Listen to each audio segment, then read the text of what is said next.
Hi everybody, we are back for another week of critiques. I hope this week has brought a little bit more clarity to everybody. Looks like your work is moving along where it should be. Before we get going too far today, I just want to make sure to remind everybody, if you find yourself struggling with anything or you need a little bit extra help, don't be afraid to reach out to me, and we certainly can get together at some time on campus and just look at some of your images and go over some of the points that might be a little bit fuzzy. I know this is sometimes confusing when everything's online and you don't have a classroom to actually raise your hand and ask a question. So again, just don't be afraid to reach out to me, and if you're struggling with something, don't get frustrated. Just jump on the phone or the email and let me know. So with that being said, we are working on large depth of field and small depth of field in this assignment. And the first person out of the gate here is Alyssa's photos. And here's her large depth of field image and her small depth of field image.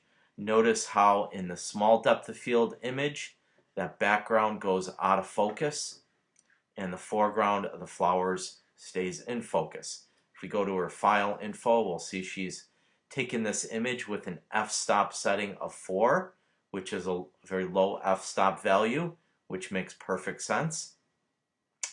And then her second image here, we see that we've got a large depth of field and everything is in focus here.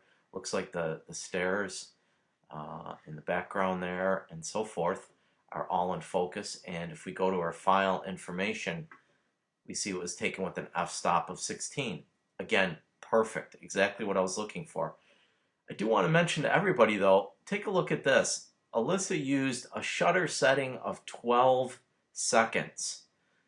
That's a really, really long shutter setting, but it makes sense because she had a really high a high aperture value and a low ISO value.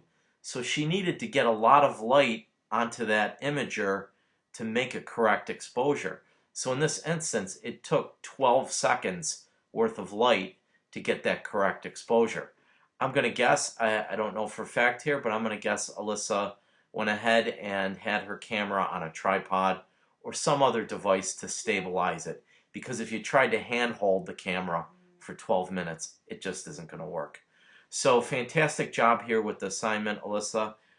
One thing I do want to note for everybody, notice how this shot with the large depth of field, sort of the background feels kind of busy and interruptive versus that small depth of field where everything's out of focus and our eye is really drawn to the flowers here in the middle more so than anything else. So really great example of how we can use that small and large depth of field to our advantage. And next on deck here, we've got Nick's photos. And again, you know, we've got a really, really wickedly busy background in this photograph, but through the use of this small or shallow depth of field, that all sort of just blends together in sort of this, you know, nice wash of color rather than sharp details that are going to interrupt it. So our attention is really drawn right to the sculpture here. We'll take a look at the file info here. Oops, don't want to do that. And we've got an f-stop of 1.4, which again, really, really low f-stop. Exposure setting of 1/6 of a second, which again is really low, but I'm going to bet Nick here again was stabilizing his camera with some sort of device, whether that's a tripod or the table, and then an ISO setting of 100, which again, fantastic job here, exactly what I was looking for. And then we go to his large depth of field image. You can see how now with that large depth of field, all those patterns of the leaves in the background really start to interrupt and almost blend into the details of the little sculpture here. So in this instance, I think that, again, if we had to pick one that was more aesthetically pleasing than the other, I'm certainly going to pick the one with the short depth or shorter shallow depth of field versus this one. But again, great job here, Nick. Exactly what I was looking for. So keep up the good work. And next up, we've got Michael's images. So love the vantage point here. You've gotten down really low, so we're seeing these flowers from a different perspective than we would when we walk around normally in sort of our day-to-day eye level way of perceiving the world. So really happy that you're trying some new angles out and getting some vantage points that aren't common. That's really going to help your work down the road here. So this is going to be your small depth of field image, and I think you've perfected that very well. We've got the flowers in the foreground here that are out of focus, the ones in the middle of the frame that are in focus, and of course that busy background has gone in soft focus so it doesn't interrupt everything. So great job on that. Let's see if your file info is embedded. It is, and you've got an f-stop of 5.6 there, which is exactly what I am looking for. And then your second image, your large depth of field. I think if we kind of zoom in here, we're seeing these flowers right here are out of focus, and that background still is out of focus. So for our large depth of field images, we want everything in focus from the foreground all the way through the background. Let's jump into your file info and see what's going on here. So you're at an f-stop of 13, which is pretty good, but I think in this instance, you got to move that all the way up to an f-stop of 22 to get that perfectly sharp, large depth of field, you know, everything sharp from the foreground to the background. Gosh, you're pretty close here. You're pretty close, but it's not 100% perfect. You know, what I would do here is just drop this exposure. You've got 1/720th of a second. You know, drop that down to 1/250th of a second, and you should be able to have that f-stop then up at 22.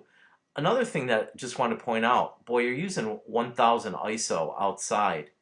I probably would bring that down also. I might think about using, you know, 400 for this assignment, or, you know, if you really needed to get that f-stop value up a little bit higher, you know, 800 at the most. But you really shouldn't be using that high of ISO outside, because you're just not going to get the sharpness in your photograph. And you're going to start to introduce some noise into the image with that. And I'll probably show you, I bet we've got some noise in the background there. Actually, it looks like you did a good job of controlling the noise here, so I guess we can't be too hard on you on that one. So anyhow, you're 90% of the way there. Just that little extra couple f-stop settings up, I think, is going to get you that full depth of field, large depth of field, all the way from your foreground to your background. And then next up we have Kat's work. So looks like she has gone to Letchworth Park and got a beautiful shot of the waterfalls.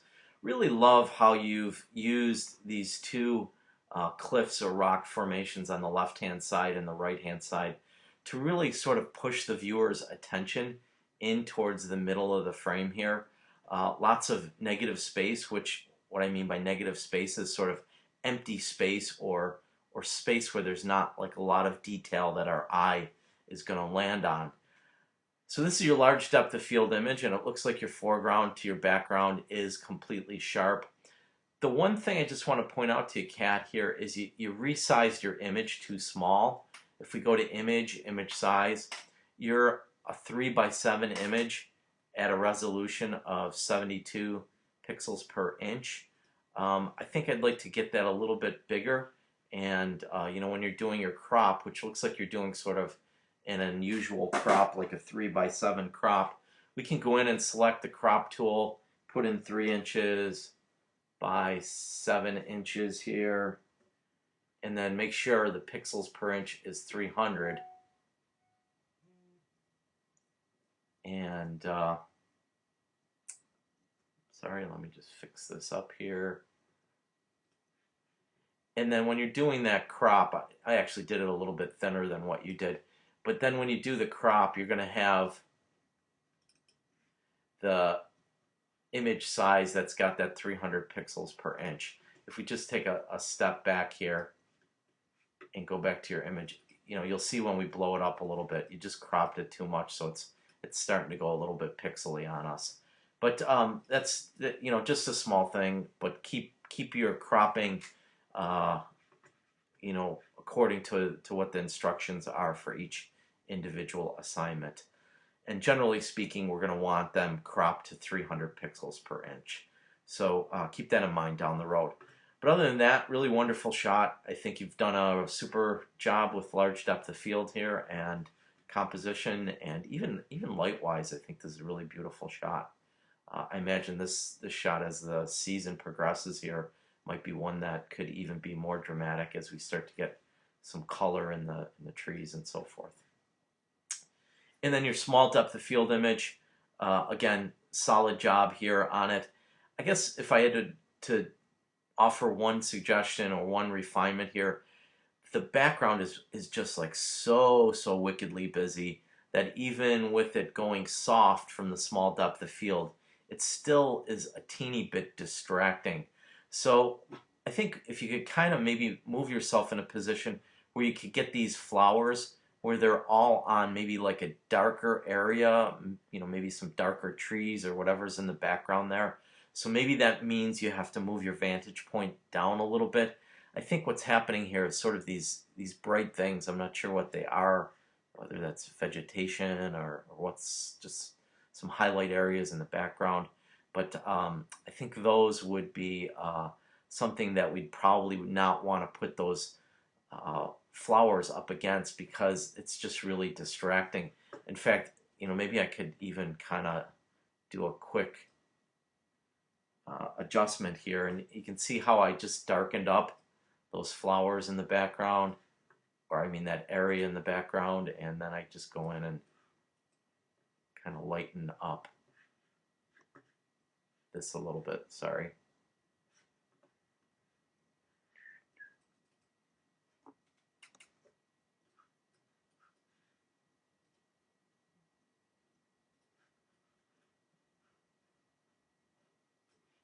So you can see when we lighten that up and then just fix up our flowers a little bit, I think it calls a little bit more attention to the flowers there. So just a little matter of refinement. And of course, I'm going to be a little bit of a nitpicker here, but it's good to keep these things in mind. You've got this little teeny tiny flower that's sort of lonely and hanging out in the side here. I'd probably get rid of that. So we can go under File, under Edit, Fill, Content Aware. I just circled it, made a selection of that area with the lasso tool, and then just hit it like that. And bingo, you've eliminated sort of a distracting element that really wasn't necessary in that shot. So good job here. You've got the technique totally mastered. Just a couple little teeny tiny notes on this as we want to refine our image to make it the best possible. So good job. Looking forward to seeing your images next week. So next up we have Kaylee's images, and looks like Kaylee, you got a really good seat at the game here. So I'm just looking at this image. This is your large depth of field image, and certainly we've got everything in focus here, even from this guy's Bills hat in the foreground here, all the way through the background with the other team's bench on the other side of the field. So I feel like that works pretty well. The one thing I'd kind of like to see in this image is, it feels like everybody's sort of looking this direction, but then there's nothing there. The same shot I think would be just a little bit stronger if we had something that we could look at that everybody else was looking at. Obviously our play was probably, downfield a little bit here, but perhaps shooting the same image when something's going on in this area, then sort of all these diagonal lines that are pushing this direction are going to cause our attention to look at this. Here we've kind of got everybody looking this direction, and we're kind of searching for something to kind of land on. So Great job with the technique. I mean, you've got the large depth of field idea down here in this shot, so that works perfect. Just some compositional refinements, and that just takes some practice. So keep that in mind as you're moving along. And then your small depth of field image, um, it's tough to kind of tell from this image because you are a little bit far away. I know our background's kind of going soft here, but geez, I think I'd really, in this image, and I'm kind of going to do a little mock-up here and just kind of give you an idea of what I'd be looking for in this image. Obviously, I'm doing it in Photoshop and not in camera, which is what I was looking for. But here's kind of the idea of what I wanted for this image here. We've got our players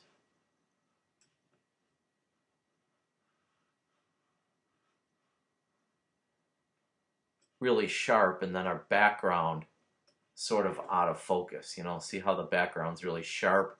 We can sort of see all the little blades of grass, and here we've got the blades of grass that are blurry. That's what I was looking for. Now, I didn't want you to do it in Photoshop. I wanted you to do it in camera. I suspect that what's going on here, unfortunately, we can't tell from your file info, but what I'm suspecting is happening is your aperture value is just too high here. And in this instance, you really need to use the lowest aperture value that your camera is going to have. That's probably going to be 2.8 or an f-stop of 4, one of the two. So again, give this a little bit more practice, a little bit more work, and hopefully you should get it. Good news is you got to see a great football game, so that is happy news for all of the Bills fans in town. So look forward to your images, and we'll see you in the next video. And next up, we have Andrea's photo. And I have to say, I really love this photograph. Sort of the contrast in textures between these little white, I don't know if they're lissom flowers or what kind of flowers they are, and the geraniums. The white against the darker saturated reds, and then the greens in the background. I think the color palette you've set up here is really beautiful. And again, we've talked about it before, but I think the vantage point that you're using here provides us with sort of an interesting perspective that we don't normally get as we're walking around from day to day. So I'm glad that all of you guys are really taking some chances, getting down low, and kind of getting your elbows dirty here in the mud, because it really makes a huge difference in your images. So for your shallow depth of field shot, you are spot on here. This is exactly what I'm looking for. Really nice shot. That background goes out of focus and completely gives us a beautiful palette for these two sets of flowers to sit on. So great job with that. So earlier, I think it was Michael's work that we talked about that, for the large depth of field, the background was sort of half in focus, half out of focus. And again, I think, a similar situation here, that when we zoom in, we can really see that that background is not entirely sharp. I don't know if we've got your file info here. Yeah, and we do. So you're an f-stop of 10, which is still a little bit too low. For those large depth of field images, we want you up at around an f-stop of 16, ideally an f-stop of 22, which I think in this case, you're at 1/1400th of a second. You could bring that way, way, way, way, way down. You could bring that down to, maybe even 1/250th of a second, which is going to put this up at an f-stop of 22. And then once you get that f-stop at 22, that background should be entirely in focus. So, you're almost there. You're kind of like 90% of the way there. You just, again, got to get that f-stop up to 22 if you're going to have everything in focus here, just like we talked about with Michael's stuff. So good job. Really love the picture itself, just a little bit on the technical end, mastering that large depth of field. So we'll look forward to seeing your work next week. And so next up we have Alexis's images, and our first shot is her small depth of field, and I just absolutely love this image. Wow, very beautiful. I think you bring an element of creativity and uniqueness to this photograph that I haven't seen in a while. You know, not to pound on any of the other people that are shooting flowers, which certainly can be beautiful, but I mean, we see a lot of flowers, and I'm sure you guys have already noticed the pattern throughout the semester, and it's a pretty obvious thing to shoot. Here, I think this is something that is very well seen, very unique, very different, and I just absolutely love how you've got the focus on these light bulbs, and then the person in the background here is just kind of in this beautiful soft focus that I think works really well with the soft lighting and just the overall composition of the image. So beautiful job here. This is definitely a home run, one of my favorites for sure. And then your large depth of field shot, technically speaking, you completely nailed it. And I'm glad you went out again and took a chance by taking some photographs out in the rain. You know, our first instinct is when it rains that, okay, we pack things up and we go home because we don't want to get our cameras wet and stuff like that. Again, that's understandable. But in this instance, you can see how when the pavement gets wet, we get all these beautiful little reflections going on. And actually, the color tends to even take on a little bit more of a saturation. I mean, look at the blue in her sweatshirt and the graffiti or the painting on the side of that there. It really is great. And I think even this reflection of light here adds a bit and plays off of the blue that we have here. We haven't talked about this, but blue and yellows, when you can put blue and yellows in photographs, tends to have a really appealing uh, appearance to the eye. So great job with this image. Love what you're doing here. You know, maybe just one minor improvement here, and this is just super nitpicking, so I wouldn't get too concerned about it.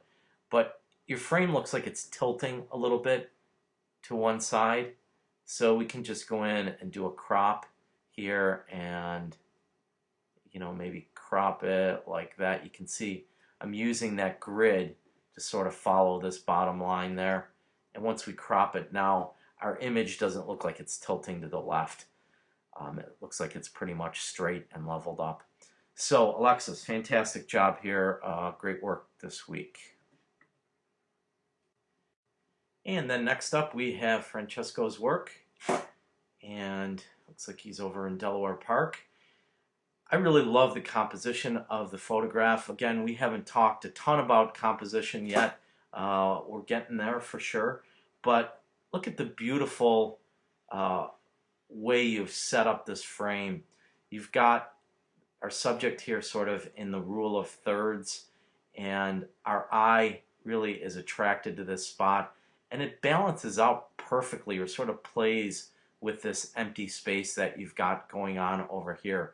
And I think the great thing about using this small depth of field here, that it also sort of just calls attention to, you know, sort of the little strands of hair here and sort of the diagonal line that's created as it comes off the side of her head. Really, really beautiful shot. Again, a perfect example of a small depth of field image. And if we just jump in here, let's see if we've got any file info. It doesn't look like your camera's tagging. But great job. Really, really wonderful job. Love it.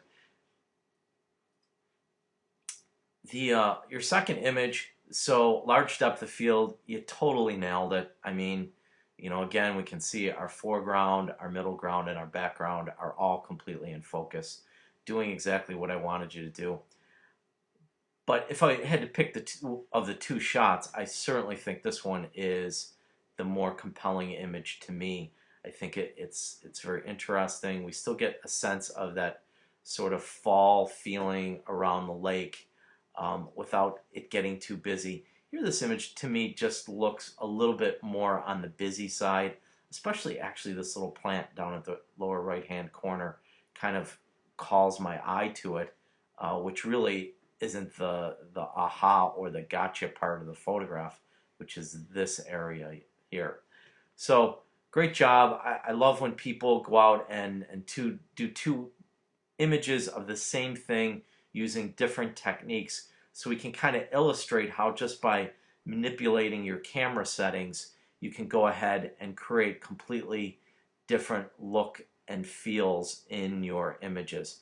So great job with this. Your work is really been outstanding so far this semester, so definitely keep up the good work. And next we have Lucian's photographs. The ubiquitous Nutella. I don't know if you guys ever get around traveling throughout the world, but if you ever get to Italy and especially Naples, it's funny because they just have all kinds of crazy things that they make with Nutella, even including pizza.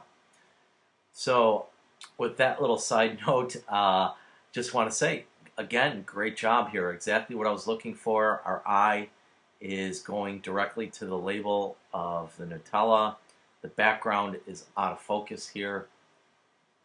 Sorry if we sneak in and take a look at our file info for a second. It looks like you are at an f5.6, which sure enough is just perfect for what we're doing here. One quick thing I want to point out, your lighting has a little bit of a yellow cast to it, which again we can fix that in Camera Raw, but we haven't done a lot of Camera Raw work here so far. But if you were in Photoshop, you could certainly create a new color balance layer, and then in the color balance, the opposite of yellow is blue, so we could just add a little bit of blue into this, and that's going to kind of clean that color up a little bit, and then we can kind of brighten this image up a little bit, and you can see how we get it to sort of, we use the word pop a little bit. So this is a technique that you guys will be learning as we progress here through the semester, but you know, just kind of a little preview of what we can do here with images. So great shot on your small depth of field image. And then your large depth of field, again, fantastic job on this. Everything's in focus. I think, again, we can kind of see when we have that super busy background and have everything in focus, generally speaking, it can kind of be disruptive visually, versus this kind of looks very clean and I think is easier to look at. So great example of large depth of field, small depth of field. Again, I think you're doing some really strong work here this semester, and look forward to seeing what you got for our next assignment. And of course, we save the best for last, right, Brittany? So this is Brittany's images, and we've got her small depth of field shot. We've got the hay or whatever that is growing in front of the barn out of focus, and then we've got the barn in sharp focus. Kind of interesting that you went with a black and white image here, which certainly makes sense to me. Sort of that sense of timelessness that is associated with farms, I think, is really played upon here with the use of black and white. Although what I gotta say is, what I'd probably do here is I might darken your skies up just a little bit in this image, and we can do that by adding an adjustment layer and then just kind of selectively darkening up the sky here a little bit. I think that just kind of adds just a little bit more interest to that. And if you guys remember when I start talking about sort of layering images, layering your brights on your darks, I think this is a good example of it. And especially in black and white photography, it's really important to begin to layer your darks and your lights, because when you do that, you create separation between the two things. So you can kind of see how everything sort of blends together there. And when we do this, now we have sort of a light on a dark, on a light, on a dark, on a light in the image. The one thing I might change here, Brittany, just this one growth, this one strand of haze kind of breaking up this beautiful palette you've got up there. So, you know, again, I don't know how you feel about doing some Photoshop magic, but you know, I can just give you an example of what it might look like without it in there. I'm going to make a selection, then go to fill and content aware, and voila, it is gone. So you can see how much better that looks not having that disrupting thing in there. Of course, I cut it off right there. If you were going to be really anal about it, I would go in and just, to kind of take the whole thing off here. So good job with that image. And then your second image is your large depth of field. Again, really beautiful shot. Really love it. And again, this is just going to give me an opportunity to, again, kind of demonstrate this idea of having darker layers upon lighter layers. So I'm going to go in here, create a new adjustment layer, multiply that layer, and we can see how the clouds start to come into the photograph. And then I can just sort of erase off some of that layer by using my brush tool. And now we've sort of got those layers stacked. So we've got the darks on the light, on the dark, on the light here, and it gives that image again a little bit more depth. I might even go in and play around a little bit more with that sky and see if we can, sort of darken up that area between the clouds and give us some more emphasis to the clouds. And again, I'm doing this really fast, but you can take your time and really make it blend in nicely. See how that sort of really brings emphasis to the clouds there. So maybe something like that. So there's before, there's afterwards. So quick little tutorial. So great job here, Brittany, and look forward to seeing your work next week. And for everyone in the class, fantastic job this week. I think all of you guys are right where you need to be with things. So keep up the good work. And again, any questions, comments, concerns, whatever the case, give a shout, and we can get together and go over whatever is fuzzy for you. So thanks, and we'll see you down the road.